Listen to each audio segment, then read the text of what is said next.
أعوذ بالله من الشيطان الرجيم بسم الله الرحمن الرحيم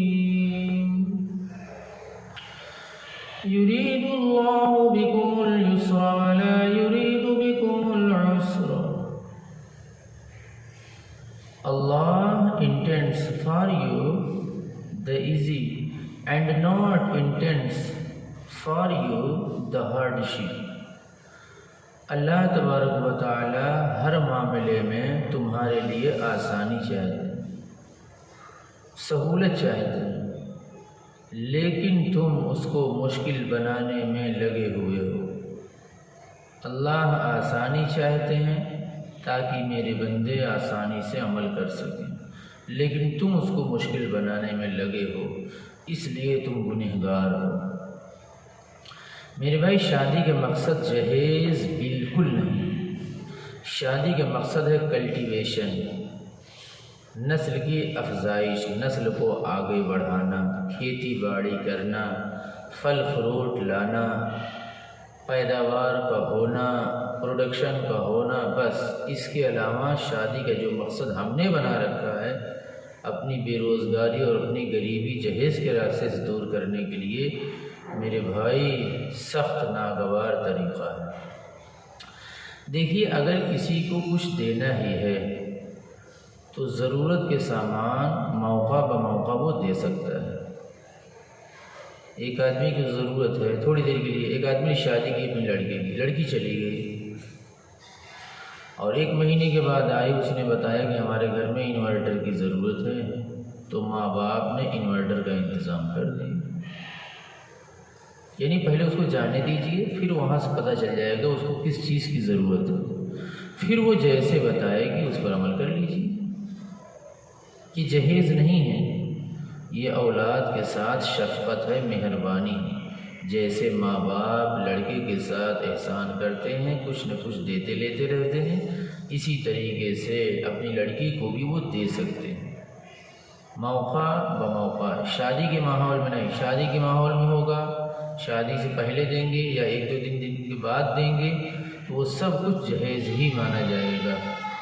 جہیز سے نکلنا ہے تو شادی کے موقع پر جہیز دل سے نکال دیجیے۔ جب لڑکی کبھی آئے گی، کبھی کسی چیز کی ضرورت ہوگی تو ماں باپ اس کا انتظام کر دیں۔ یہ اولاد کے ساتھ، اپنی لڑکیوں کے ساتھ یہ شفقت ہے، یہ کوئی جہیز نہیں ہے۔ تو جو سامان ضرورت ہے بس وہ دیجیے، یہ نہیں کہ 11 دوری دے دیا، بڑا والا بکسا دے دیا۔ اب اگر آپ نے بڑا والا بکسا دے دیا، اب بتائیے وہ کہاں رکھا جائے گا، اور اس سے گھر میں جگہ بھی نہیں، اب کیا کریں گے آپ؟ اس لیے جو وہ بتائے، جس چیز کی ضرورت رکھے۔ مان لیجیے پانی کا انتظام نہیں تو اسے گھر سے پانی لانا پڑتا ہے اس کو، اب اس کے لیے آپ نے سمرسیبل لگوا دیا، ہینڈ پائپ لگوا دیا۔ تو یہ اولاد کے ساتھ شفقت ہے، مہربانی ہے، یہ جہیز نہیں۔ جہیز اس کنڈیشن میں تب دیں گے اور جہیز کے نام پر جب وراثت سے اس کو محروم کریں گے تب جا کر یہ جہیز کہلائے گا، ورنہ 1-2 سال پر آپ نے اولاد کے ساتھ کچھ مہربانی کر دیا تو اس کو جہیز بالکل نہیں کہیں۔ لڑکیاں اگر تھوڑا سا برداشت کر لیں تو انشاءاللہ ان کو کولر، یہ فریج، یہ ڈبل بیڈ نہیں بلکہ ان کو باقاعدہ زمین ملے گا، زمین ان کی بنیاد بنے گی۔ یہ الماری، یہ المیرہ، یہ بیڈ، یہ کولر، یہ فریج، یہ پنکھا، یہ فین، یہ چولہا، یہ سب کچھ 6 مہینے میں بجنے لگتا ہے، اس میں الارم بجنے لگتا ہے، چاپ چھوں چھوں چیں چیں کرنے لگتے ہیں۔ لیکن اگر بہن یہ لڑکیاں تھوڑا انتظار کر لیں 10 سال 5 سال تو انشاءاللہ ماں باپ کے انتقال کے بعد ان کو باقاعدہ زمین ملے گا اور اس کی ایک حیثیت ہوگی اور ان کی ہمیشہ ایک بنیاد وہاں پر قائم رہے گی۔ کہیں ایسا نہ ہو کہ لڑکیاں گھر سے چلی جائیں ہمیشہ کے لیے بے گھر ہو جائیں، پھر ان کو گھر آنے کی ضرورت نہیں، بلکہ جہاں بھائی لوگ رہیں گے وہیں پر بہن کا بھی حصہ لگے گا اور بہنوں کے لیے باقاعدہ زمین پر دعوے داری کے ساتھ ان کے نام رجسٹریشن ہوگا۔ دلہن ہی جہیز ہے، بہت اچھا جملہ ہے، ایک اسلامک سینٹینس ہے۔ پہلے تو میں سمجھ رہا تھا اس میں کچھ زیادتی ہے، لیکن جب غور کیے پتہ چل گئے تو خالص اسلامی جملہ ہے۔ یہ دلہن ہی جہیز ہے، اس کے علاوہ جو نسل انسانی کو آگے چڑھانے کا کارخانہ ہے وہ آپ کو مل گیا ہے، اس کے علاوہ کسی اور چیز کا ڈیمانڈ کرنا یہ بے غیرتی ہے۔ اگر آپ زکوٰۃ کے حقدار ہیں تو زکوٰۃ کا چندہ اکٹھا کر لیجئے، لیکن آپ کے لیے جہیز کا ڈیمانڈ کرنا بالکل میرے بھائی جائز نہیں ہے۔ جہیز ماں باپ مانگتے ہیں، لڑکا لڑکی تو اپنا ہی پڑا رہتا ہے، بس کسی طریقے سے لڑکے کو لڑکی مل جائے، لڑکی کو لڑکا مل جائے۔ اب ماں باپ جہیز کے لیے لڑتے ہیں، اور لڑکی آنے کے بعد ماں باپ کا پنکھا کام آتا ہے، نہ فریز نہ کولر، سب کچھ اپنے کمرے میں رکھتی ہے، لیکن ماں باپ مانگ کر ذلیل ہوتے ہیں اور خوش نہیں ہوتے ہیں۔ حضرت علی اور حضرت فاطمہ کا واقعہ آپ کو معلوم ہونا چاہیے۔ حضرت علی رضی اللہ تعالیٰ عنہ کے سرپرست گارڈین اللہ کے نبی تھے۔ جب شادی کا موقع آیا، اللہ کے نبی نے فرمایا علی تمہاری شادی ہو رہی، کچھ انتظام کرو۔ حضرت علی نے فرمایا یا نبی اللہ میرے پاس تو کچھ بھی نہیں، میں کیسے انتظام کروں؟ فرمایا اچھا زیرہ ہے؟ حضرت علی یہ سمجھ رہے تھے کہ زیرہ کوئی چیز نہیں ہے، شادی کے موقع پر کام آنے والا کوئی سامان نہیں۔ اللہ کے نبی نے فرمایا اس کو بیچ دو۔